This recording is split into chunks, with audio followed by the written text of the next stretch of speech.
So for once, I'm going to actually open this podcast with something wholesome, something good. I just want to talk about real quickly. There's this guy. He's on social media.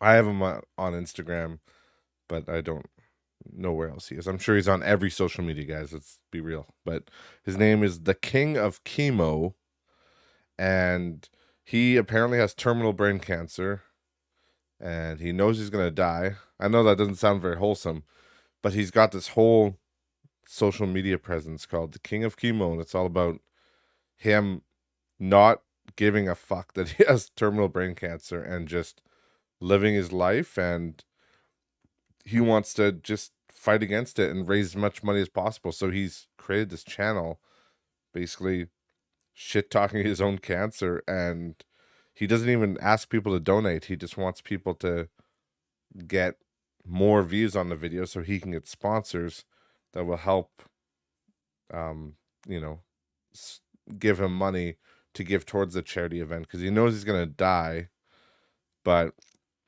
he wants to raise as much money to fight cancer in general. And he's running a marathon for charity as well for it. And it's just, I think it's just a wholesome thing that it's a guy that's, you know, he's facing death, but he just doesn't care. He's just looking in the eyes saying, fuck you. I'm going to do something good. I may, my timer may be maybe on a short leash here, but I'm going to do some good in the world. And I think, we talk about a lot of bad shit on here and a lot of stuff that is just, negative or funny, right? But I just think this guy's genuinely doing a good thing. And yeah, go support him. Again, you don't have to donate. Just go check out the King of Chemo. And yeah, I think he's a good dude going for a good cause, and God bless him.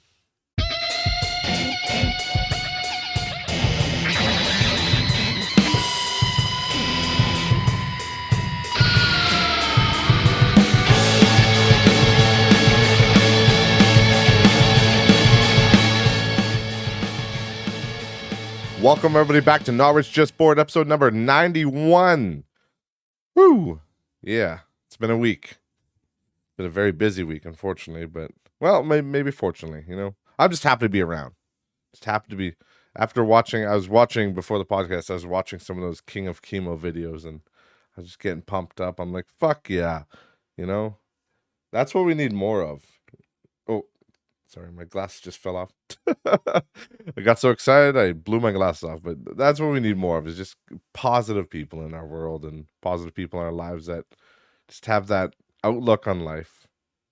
Like literally facing the, what we deem as the worst thing, right? Death, that's the end. It's always, kind of a scary thing to look at. But if a guy can just look at it like a fucking Gondorian ranger and just, I don't know, it's badass. But anyways, how have you guys been? Good? Yeah? Terrible? Yeah, me too. I've been a little bit of both. I've been still feeling a little bit weird, having some weird pains in my body, some back pain. But it's, you know what? It doesn't matter. It's a good day to be alive. It's getting windy. It's getting that, cold season up here in Canada, like I said last week. And yeah, I'm still doing my sober October. I have not had a drop of caffeine or alcohol or anything. Again, I'm not a big drinker as it is, and I don't really smoke weed or anything. I smoke weed once in a while, but that's not the hard part for me, drinking or weed, like sober, right? That's not the hard part. It's the added caveat of no caffeine. That's a rough one for me, because I'm just a regular consumer. I consume caffeine regularly, and sometimes I don't even know it. Like your green tea, shit like that. Yeah, there's caffeine in there. Any of your sodas, like everything. Everything's caffeinated these days. Everything. So, cutting that stuff out, especially if you're a regular consumer, and I'm just the biggest coffee junkie ever. So it's been pretty, like, I feel pretty good now, 12 days in, but yeah, those first couple days, man, holy hell. I had one hell of a headache. Um, on my way home today, I saw a funny. There's a new ad out for Flex Seal. If you guys remember Flex Seal, it was that adhesive that basically can seal any crack or repair. Hello, phone. Yes, thank you. Forgot to turn that phone on silent. But there's a yeah, Flex Glue.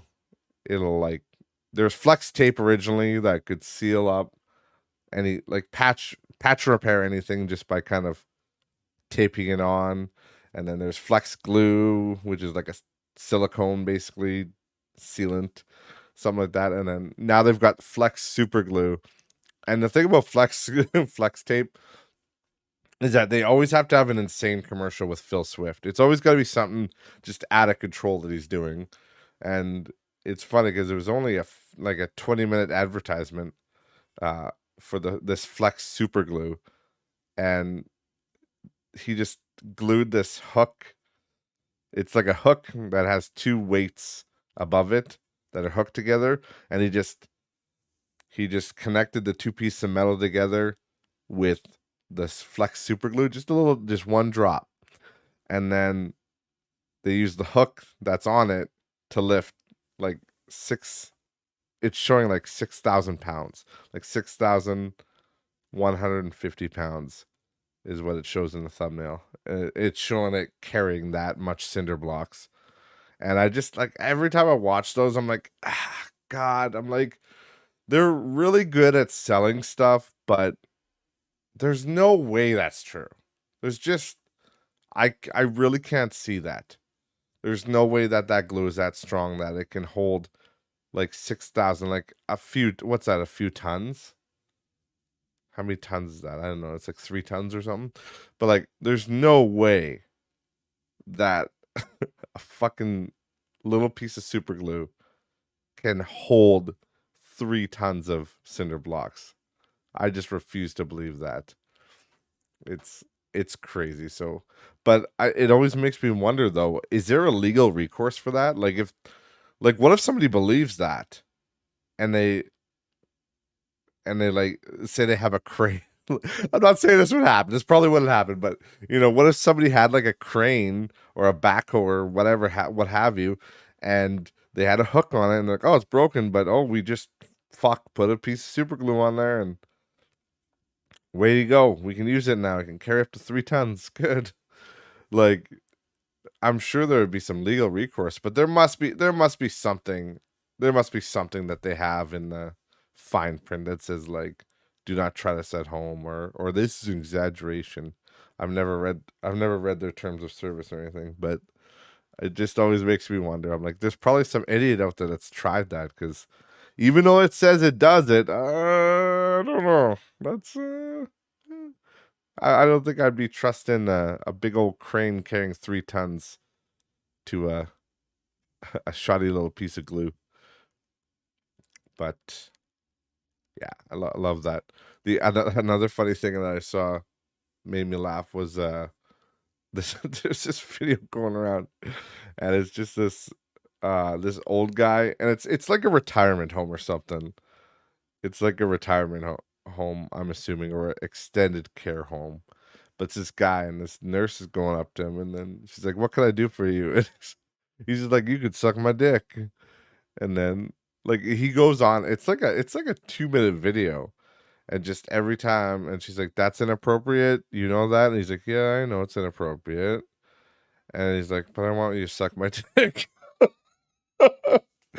and he just he just goes on for like 2 minutes. I'm not gonna play it on here, but you guys should just look it up. I'm sure you could find it somewhere. Just like old man wants his dick sucked, and it's just so fucking funny. And then she's like, "I'm here." She's like, "I'm here to help you." He's like, "Well, what would really help me is if you sucked my dick." like, like, and the video the one that I saw, the guy like captioned it, it's like, "He ain't care about nothing else." It's like with a crying emoji. It's oh my god, it's so fucking funny. I can't believe like I said it to my brother, and I'm like, "This is you in a retirement home, for fuck's sakes. Don't care about nothing else. Just getting your dick sucked." Like, God bless that man. Uh, but it's a little inappropriate, sir, to be asking your nurse to suck your dick like 10 times in a row. Oh, fuck. Love that so much. But another weird thing that's been going on. So I did a little research on this because there's this whole thing that I've heard going around Canada, because we all know Canada's fucked right now, just destroyed. And it's this whole empty shelves thing in libraries. This is in September. This article I brought up was in September, but I was just trying to do research because people were talking about how they're banning all books from before 2008, and then I looked into like what they were calling it. They're calling it weeding, and it's, let me just look it up. Oh no, that's not right. Okay, hold on. Before I get into this one, by the way, can we just all agree? Like when I'm scrolling Instagram, I'm on Instagram for Instagram. Fucking, they are moving those threads. Everybody knows about threads. It's a new social media app made by the guys from Instagram. And it's a fucking failure. Can you guys just give it up already? All right? I'm serious. Just give it up. Threads is not taking off. Pull the fucking plug. Pull the plug. Like, enough is enough. Nobody went to Threads over Twitter. Like, nobody. What is there, like, maybe 2 users on that fucking thing right now? And now on Instagram, with the new update, when you go on Instagram, you'll find random, as you're scrolling, there'll be random threads. They'll just be like a mid, like a mid-roll ad, like an ad that's just added in the middle as you're scrolling. It's just threads, and it'll be some random person's thread, like some random person's tweet, right? Like, no, your fucking platform is failed. Nobody gives a shit. Give it up. I don't want to see your stupid threads on my Instagram. All right? I'm sorry. Sounds mean, but Jesus Christ, like, give it up. They tried to do something because everybody was mad at Elon for buying for buying Twitter, rather, turning it to X, and everybody's so mad. But unfortunately, all those freaking idiots are just, they're obsessed, and they're just, they can't, they're so against Elon, but they love their Twitter following. Like, they can't live without it. And then Threads came along and it's like, hey, here's our anti-fascist Threads. Come over here. It's like, yeah, that's cool, but I kind of have a following here, and I don't really want to leave. And it's like, oh yeah, I see what you guys are all about. Like, it's so stupid. So my bottom line on that is just give it up. All right. Nobody's moving to Threads. Nobody cares about Threads. Stop trying to advertise it in the middle of my Instagram feed. All right. Because sorry, I hit the mic. Because it's up to me. It's me. I own Twitter. I own Threads. I own everything. Just kidding. I am the God Emperor. I demand that you remove this. Nah, it's just annoying because it's not going to take off. It's not going anywhere. Threads will be gone within a year. Within a year, they'll probably give it a year. They want to fucking do CPR on a dead person. It's fine, but keep it going. Either way, back to fascist Canada. Oh, sorry. I better not talk too loud, because if I get over, what is it, 1 million? I think it's 1 million subs. Or no, it's revenue over $1 million, I think. Which I don't want to alarm you guys, but we're a long way from that. But yeah, Canada also passed another law on podcasting recently, where if a Canadian podcast, makes over 1 million, they have to now report their earnings to the government of Canada, and they have to report like their subjects and their like everything.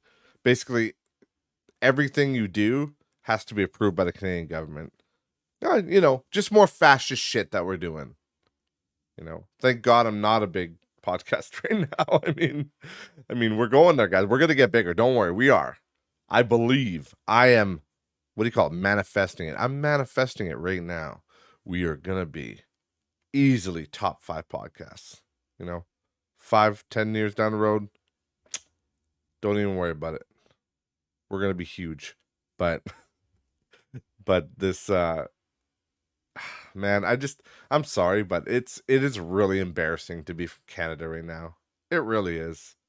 Like, everything is, it's just crazy. And I don't worry, I will get back to this book thing soon, but it's just out of control how expensive everything is. It's sad that I feel like I had more money working at Walmart when I was 20 years old than I do now when I have a much better paying job and I'm older and I have less expenses, if you can believe that. Like, I mean, I have more expenses, but less expensive, we'll say, in a way. But it's ridiculous the way Canada's changing and everything's moving, and I don't see a way for them to stop it. Like, at this point, we need to get that bastard out of the office, obviously, but we also need to, getting Trudeau out of office isn't enough. We have to also undo all this bullshit that he's done. And then on top of that, there's the financial stuff, which won't change. Because it never does. You never see the prices go down, per se. They'll fluctuate a little bit on some things. But, we'll never see like $1 gas anymore. That ship has sailed. Charge complete. It's been dead in the backyard with a bullet in its head. So, I don't know. That's just my opinion on that. I feel bad for everybody. I mean, I feel bad for my generation, but I really feel bad for my children's generation because they're really going to be fucked for housing. And, I have a beautiful little girl. I have a beautiful stepson. I feel, I feel fucking horrible saying this stuff, but when it comes to the housing market, unless they become a lot more successful than their father, they are fucked for getting a house. They're going to be living in my basement forever. Which I don't even have a basement right now because I live in a fucking trailer. But yeah, it's crazy. Like, when it's time for my kids to go into the housing market, what's a starter home going to be? $800K? Like, that's the ridiculous thing. That's the most ridiculous thing. And I talk about this all the time on here and with everybody else. Why are wages not matching inflation? Like, why? Sorry, I'm really going on a tangent here, but I'm fucking pissed. I went to Mary Brown's the other day just for lunch. I didn't have time to do anything. I'm like, I haven't eaten out in a while. I'm gonna have some Mary Brown's because it's good. I've been there in a while. And a fucking 3-piece meal at Mary Brown's, this Canadian again, it's $16. 16 fucking dollars for a 3-piece meal. And then anything you want extra, like gravy, it's like $2 extra. Like, I just got a 3-piece meal, all regular shit, the wedges, and a gravy.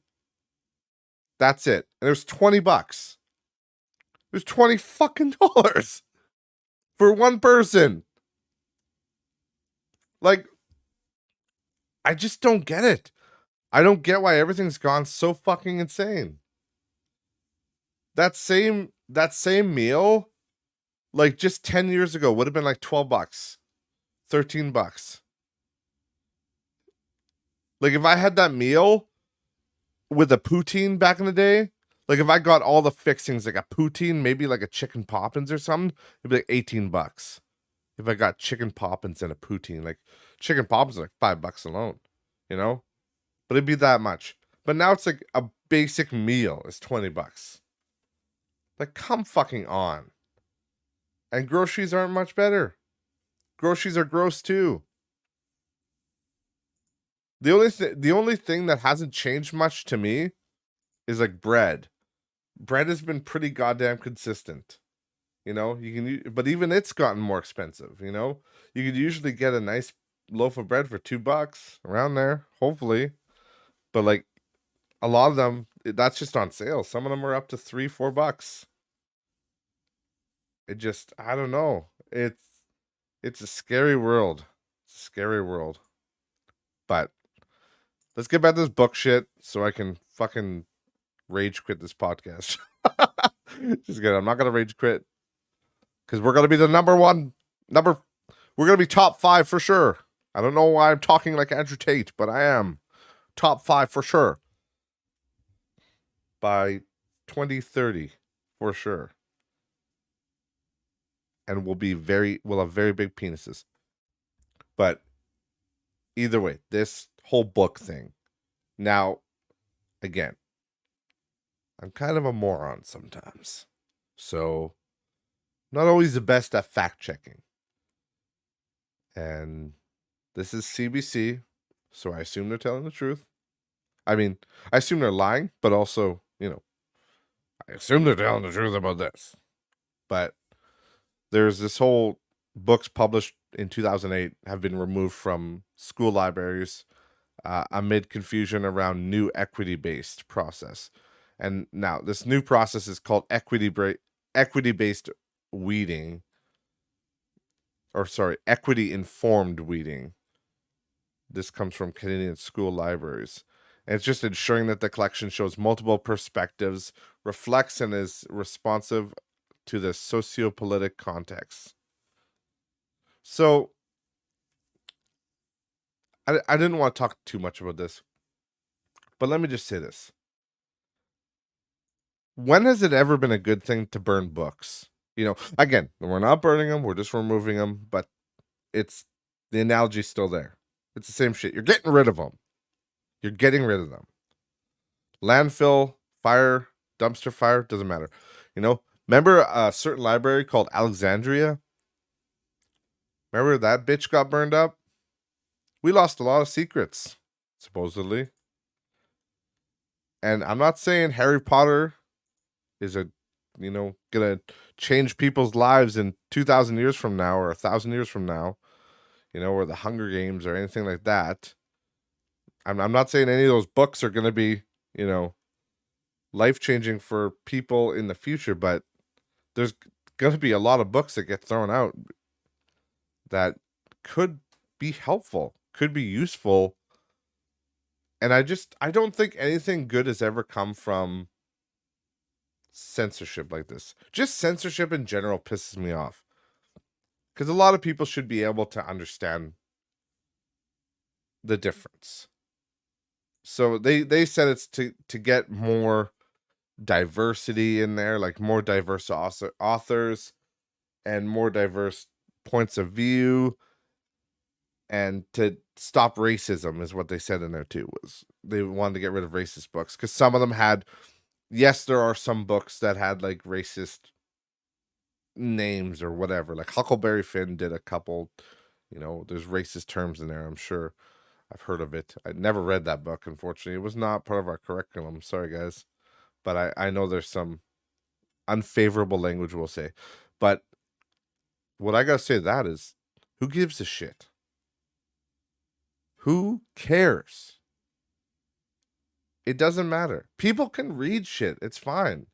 If somebody read it from this era, they're not all of a sudden going to be a racist. They're going to read it and be like, that's interesting. Why is that word in there? And you know what you tell your child if they ask you that? You say, well, it was a different time. There you go. That's enough. Be like, it's a sign of the times. Times are always changing. And the problem with this is that we're going to get to a point where we're deleting ourselves. We're deleting our history over and over again. And from what I've seen, this whole bullshit, it has nothing to do with like inclusiveness or, getting something,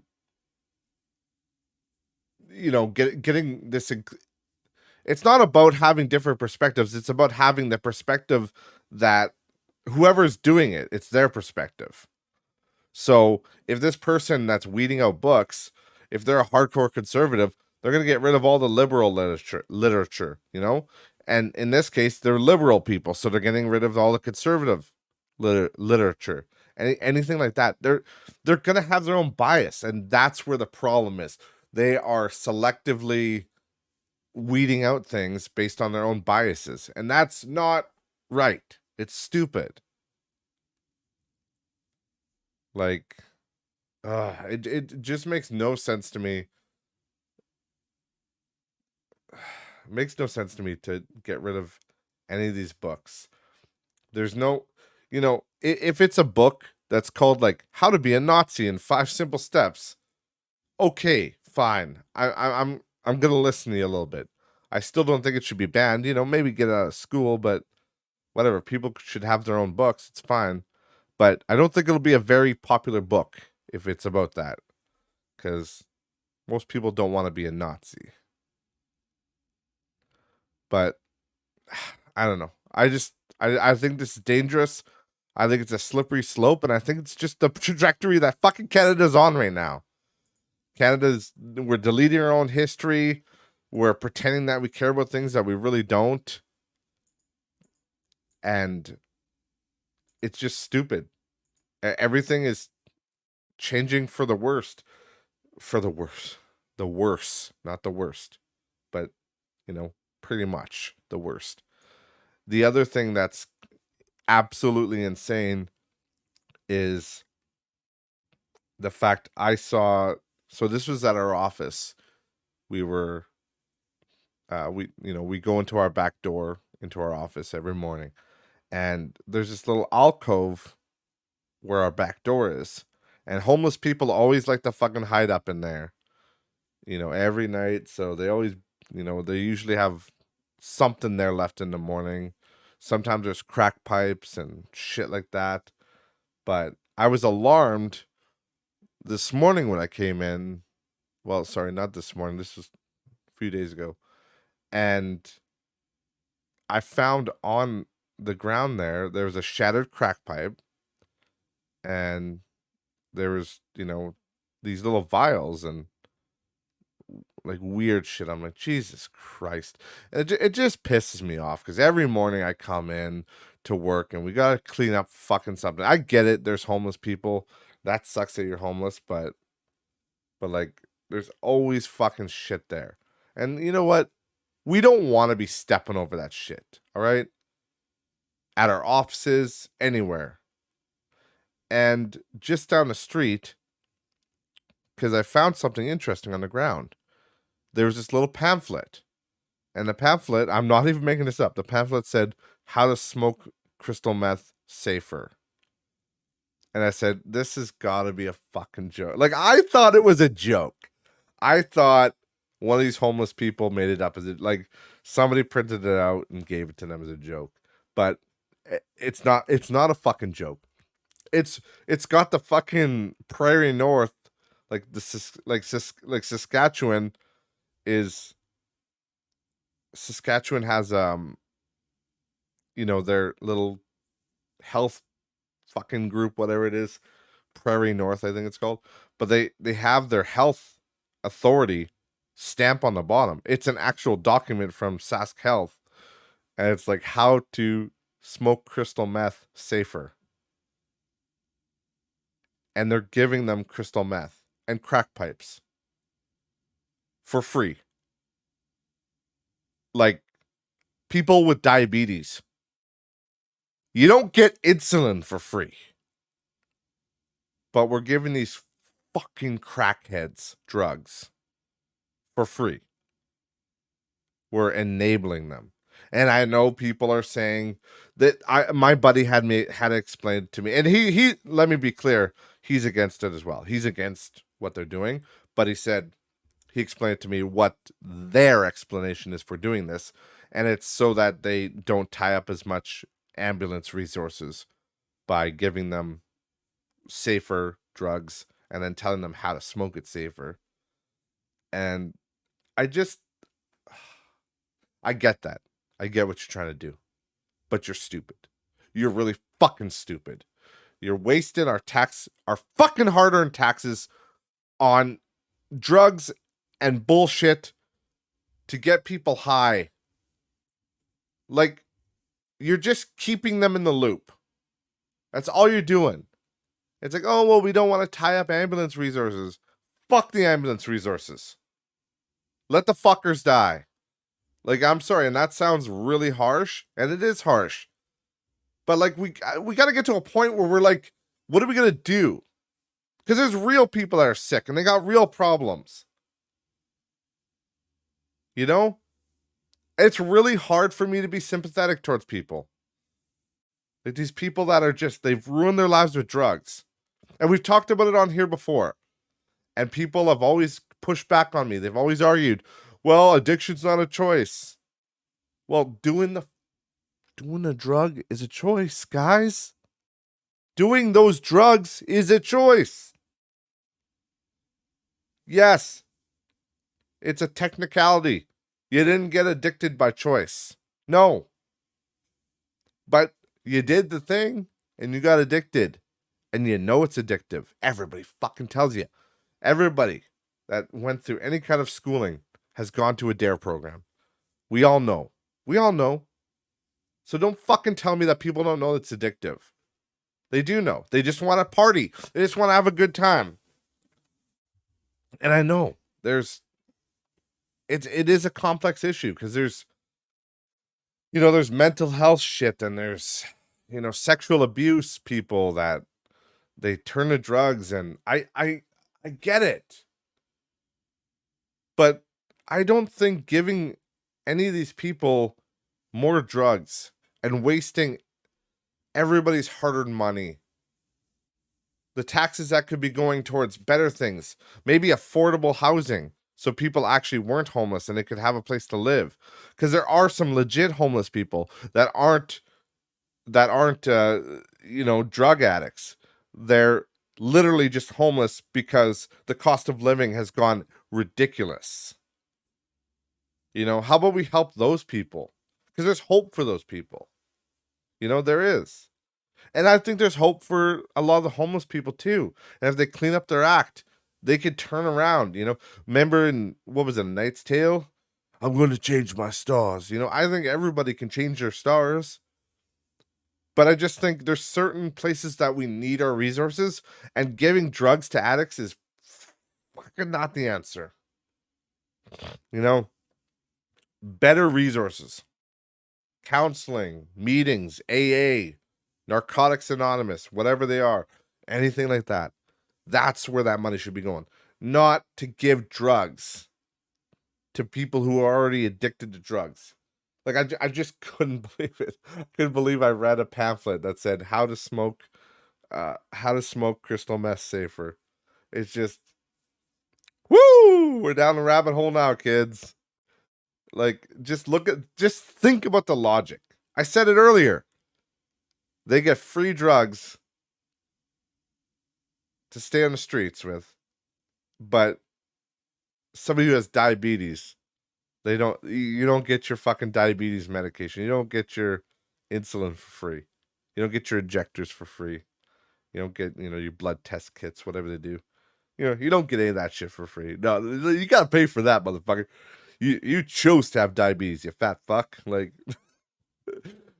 I'm sorry, guys, but like, when is Canada gonna get its shit together?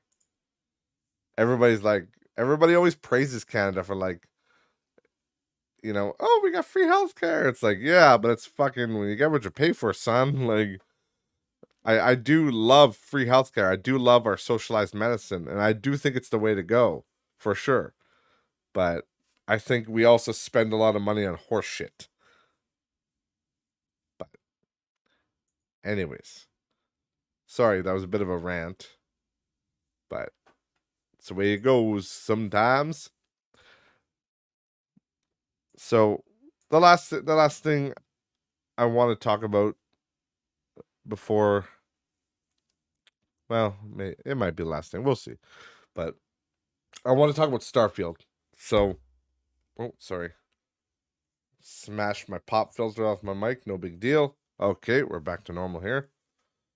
Yeah, we went from housing crisis to getting pissed off, safer drug use, and we're all the way to Starfield. Back to gaming, guys. We're gonna be happy for once, or are we? So I've played enough Starfield by this point to kind of give my professional opinion, and I will say, so it's a fun game. We'll put it that way. It's a very Bethesda game. Bethesda game. It is through and through one of their games, 100%. But the biggest problem I have with it, and kind of some of the rose-colored glasses are coming off now that I've played a lot more of it. And again, I'm still enjoying it. I still think it's a fun, solid game. No doubt about it. But when you put your rose-colored glasses off, it's very basic. Like, they haven't innovated at all. They really haven't. It's like everything on the creation engine pretty much runs the same. Everything's kind of the gunplay is very, very similar to Fallout 4. Everything else, the melee system is very bland. Like, it's very cut. Like, they haven't done like I was surprised they didn't have executions in this game or anything like that. You know, no like the slow motion bullet thing. I understand because that was more of a VATS thing from Fallout, but I expected some sort of an execution with melee, and maybe like once in a while you get like a slow mo bullet or something cool, right? But no, it's really basic. And the weirdest thing that I've noticed in this game is, where the fuck is the blood? Like, it is rated M for mature, that game, but there's no blood. Like, enemies don't bleed when you shoot them or cut them or what have you. Nothing bleeds. The bodies don't have any physics. Like, it just doesn't make sense to. It's like they've gone backwards. Like, I'm literally pumping a guy full of bullets, and there's no damage on his armor. There's no, you're not cracking his spacesuit. It's just everything's very basic. And they've added this whole, injury system, but the injury system doesn't really do anything. All it does is, like, it's not like it hinders your character at all. All it does is decrease their health bar, which again, it's basically the radiation thing from Fallout 4. That's all it does. Until you clean your rads, you have less health. And Starfield, until you fix your injuries, you have less health. It's nothing groundbreaking. It's same with the base building. The base building is just basically the shit from Fallout 4, only somehow worse. They've made it so that you can't place objects very close together, which really annoyed me. And I still have the fuck. How long has it been since like Skyrim? It's been 12. We're working almost on 13 years after Skyrim, and I still haven't figured out how to load items that you place in your house. Like, the amount of times I've gone into my house and things have been on the ground or clipping through walls or something like that. It's like, God damn it. Like, can't you guys get this shit right for once?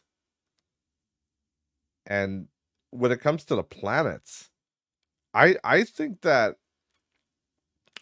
think that Bethesda just made some sort of a AI that randomly, and don't get me wrong, it's pretty cool, like, because there is a varied amount of alien life forms, but it's like they just threw a random creature generator, like some sort of an AI, and just mashed together a bunch of different creatures and then gave them random names, because that's kind of what it feels like. There's varied life forms for sure, but they all act the same. Like, there'll be like, a cat form that acts the same as cats. There'll be floating flyers that all act like floating flyers. There'll be the big brachiosaurus types that all act that same. The only one creature is the xenomorphs, or what are they called? Terramorphs, I think. Yeah, they're the one thing that actually kind of has a unique attack and walk pattern compared to everything else. But it's just, I don't know. It feels like they need something else. And I'm not one of those guys that's gonna criticize the whole ship thing. The shipbuilding was really fun. I enjoyed it. I thought that was really cool. I don't care about the fucking loading screen thing. I know a lot of people are mad about that, and I understand why they're kind of frustrated by it. But that didn't really piss me off too much. I thought that the whole I wish you could have just fast traveled the places you have been. I really hated the whole fast travel to your ship, fast travel to your cockpit, you know, watch your guy sit in the cockpit. Then you go to a planet, land, 6 minute animation to get out of your seat, and then get out of your ship, and then there you go, you're on the planet. Like, I think there's just unnecessary, like, I hated the whole animation of getting in and out of your seat. Like, that was the worst one. Like, I wish they could have skipped that because it was really unnecessary. But other than that, like, it's weird because there's a big world full of lots of people, but everybody seems very cardboard. The world seems very cardboard and plastic. None of the I haven't really gotten attached to any of the NPCs. Like, some of the people from Constellation, yeah, they're cool, like Sarah Morgan and Sam Coe. Sam Coe's really badass. The voice actor's really good. I like him. But like, he's got a cool kind of story. It's all right, but even then it's very rudimentary. You know, everybody in Constellation is a good guy, and some of them are, ex they're from bad factions, but they don't really develop that character of being a bad guy. They don't seem like a bad guy. They're just like, oh, I turn over a new leaf, and they're fully nice. You gotta usually when you have a character like that, that was like an ex Crimson Fleet or something like that. Usually they're kind of cold. They're badass or they're anti-heroes, right? They're one of the good guys, but it's like Vegeta or Dark Knight or is that the guy's name from? I think that was the guy's name from Kirby, Dark Knight, Meta Knight. That was his name. Yeah, Dark Knight. Yeah, anti-heroes, right? They're good guys, but they do bad things sometimes because they're badass. But it's they're just all kind of good guys because they're good guys. And I didn't really feel like in this game you could do evil. I didn't feel like there was anything truly evil. There wasn't a bad karma as much. There were little bad decisions, like you can choose to kill people or whatever instead of take their money and stuff like that. But like anytime it came to a major mission, like the one that everybody has brought up and I brought up was the bank robbery with Samco's quest line when you go to Aquila City. Uh it's like you can either, you know, kill the robbers or you can tell them to stand down with your speech skill. Whereas my other thing was like, I thought just with previous Bethesda titles, like, New Vegas or Morrowind, shit like that, I figured there would have been some sort of option to, help the guys. Maybe. And yeah, your buddy Samco wouldn't have liked it and maybe you betrayed him. But, maybe there's an option where you steal from the vault with the robbers. You join their side. But I didn't find the game ever did that. There's no, there's the Crimson Fleet missions, but even then it's like there's no consequences for doing any of those things. You could still go to as long as you pay off your bounty if you do something bad like that. As long as you pay off your bounty, you're cool. You're cool to go back to wherever. You don't get shunned from anywhere.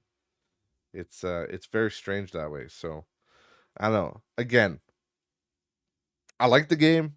I think it's solid, but I just really think a lot of it is just Bethesda charm. That's all it is. It's just kind of if this game was by any other studio, I don't think people would be giving it such a pass. It's not really doing anything crazy innovative, and I think Like, honestly, I think I would give it like a 7 out of 10. 7 or an 8. Like, it's good. It's great, but it does it just makes me miss the old days where things really mattered in those RPGs, and it wasn't all about being good. You could do any playstyle you want. I'm the guy that always plays the good playstyle usually. At least on my first playthroughs. I usually try to be a good guy. But I think just the idea of having an evil opportunity or an evil pathway is cool.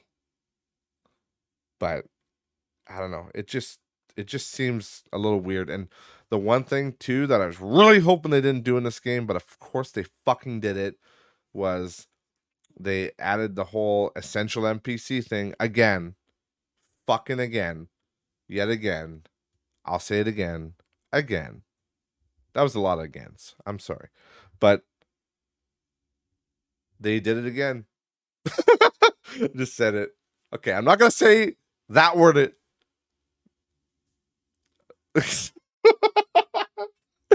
I have to say it. But the essential NPCs, fucking annoying. I've been saying this shit since Oblivion. I hated the fact that they would mark NPCs as essential. In Oblivion, they would have the crown. If you talk to somebody and your cursor, instead of the person talking, like it looked like a coin, kind of. I don't know. That's what I always saw it as, like a coin icon. But it's like a persuasion, like a talking one. But if they had that, you could talk to them, but they were not essential. But anybody that came up, you talked to them and they had a crown show up, that was an essential NPC. And what that meant was you couldn't fucking kill them. They were essential to some sort of a quest line, or usually the main quest line. So when you'd kill them, they would, in Oblivion, they just get knocked down, then they get back up. And then in, in later installments, mostly they would go, like in Starfield, they go prone, or they go on their knees, like in fucking Gears of War, and they're trying to get resurrected. They go on their knees. And I hate that shit so much. So much. Because it breaks the role playing in half. Because, like, I always, this is the example I always use. And it's tried and true. In Oblivion, one thing I used to like to do was I would play a thief. I play a stealthy thief character. And I like to sneak into the castles. And the castles usually had secret corridors and, cool little places like that where you could explore. And they usually had some pretty decent shit that would sell for a thief, like candles, candelabras, the limeware platter if you were playing Morrowind. Oh, baby. You'd steal all this extra stuff, and then, that's how you rob the castle. But there's nothing worse than getting caught by an essential NPC in the back, like a lord or what have you. And it's like, oh shit. And it's like you stole so much stuff, and then, oh, this guy caught you, but I can just kill him, and then he will never tell anybody, because that's what I'm role playing as, kind of a Nightblade. And you just knock him out, and it's like, well, he just gets knocked on the ground and he gets back up, and you can't get rid of, like, you will always have a bounty because he doesn't die, so you can't kill the witness. And this sounds morbid and fucking, I get it. It sounds morbid, but that's part of the role playing thing, is that in that scenario, there's a real chance that that person will get killed. Because they'd be like, oh, I don't want to get caught and thrown in jail, so I'm going to kill this person. That's part of the role playing aspect. And in Morrowind, that would happen. If somebody happened to catch you in their house and they're mad at you, they could call the guards. But if they attack you, like, you could just fucking kill them. And that's just part of the game. And I think that's cool. But in these newer games like Skyrim Skyrim's not a newer game. Who am I kidding? But you know what I mean. These newer Bethesda titles, for Elder Scrolls and Starfield and then Fallout, there's so many like essential NPCs that people mark, and it just takes me out of it. I hate it. Like Starfield, I swear to God, every named NPC is essential. Like all of them. And again, I understand what they're doing. They don't want people to screw themselves over and eliminate quest lines that they might enjoy to play. And I get that. But that's the whole point of reloading a save. You know? Or like I think I always talk so much praise about Morrowind, but I'm gonna do it one more time, guys. But I think that's where Morrowind got it right, was instead of punishing you and saying, no, this is this is an essential character, they're on their knees, they're gonna get back up soon. What the game did was there was a main quest line, there was lots of side quests. Thousands, probably 1,000 side quests. But there was a main quest.